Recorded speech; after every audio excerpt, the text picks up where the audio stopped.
అందరికీ నమస్కారం.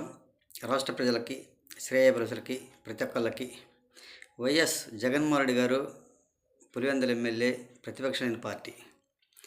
మరి ఆయన అసెంబ్లీకి హాజరు కాకుండా ఏదో మీడియా ముందు మాట్లాడుకుంటూ మీడియం సోదరులతో మంతనాలు జరిపించుకుంటూ అసెంబ్లీకి వెళ్లకుండా అవన్నీ ఒక వీడియోలాగా ఒక ల్యాప్టాప్ ఒకటి పెట్టుకొని అవి గమనిస్తూ ఉన్న వైఎస్ జగన్మోహన్ రెడ్డి గారు ఒక్కసారి ఆలోచించండి. అక్కడ అసెంబ్లీ జరుగుతుంటే అసెంబ్లీకి వెళ్లకుండా తమరి గారి ఎమ్మెల్యేలు అసెంబ్లీకి వెళ్దామన్నా వెళ్లకుండా మీరు వెళ్ళండి, నేను పాదయాత్ర చేస్తాను, నేను రథయాత్ర చేస్తాను అని అంటారు. మరి గతసారి పాదయాత్ర చేసి ఏం చేశావు ఒక్కసారి చెప్పండి రాష్ట్ర ప్రజలకి. ముద్దులు పెట్టిన, గులకరాయితో కొట్టించుకున్న, కోడికత్తితో పొడిపించుకున్న, ఓట్లు వేసే రోజులు పోయాయి. ఒక్కసారి ఆలోచించుకోండి జగన్మోహన్ రెడ్డి గారు. గతసారి కాదు, అవన్నీ ఒక సానుభూతి పరంగా, ఒక సానుభూతిగా వచ్చాయి అప్పుడు. ఇప్పుడు అలా ఎన్ని నాటకాలు ఆడినా, ఎన్ని డ్రామాలు ఆడినా కానీ ఓట్లు పడే రోజులు పోయాయి.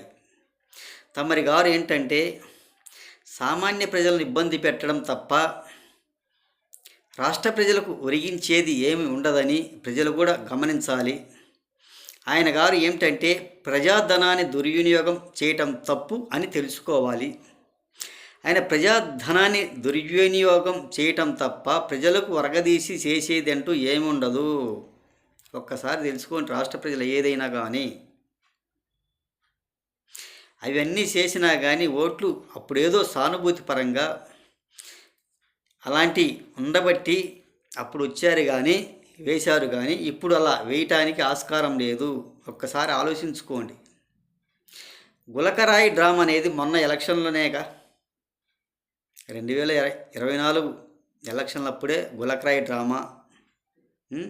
ఇటువంటి డ్రామాలు ఎన్ని ఆడినా కానీ వచ్చేదంటూ ఉండదు, అధికారంలోకి రాదు. ఒక్కసారి ఆలోచించుకోండి అని తెలియజేస్తూ, ఊరక ప్రజాధనాన్ని దుర్వినియోగం చేయటం తప్ప రాష్ట్ర ప్రజలకు వరగదీసేది ఏముండదు, ఆయన చేసేదంటూ ఏముండదని అందరూ ప్రతి ఒక్కళ్ళు ఈ వివరంగా తెలుసుకోవాల్సిందిగా, ఏది ఏమైనా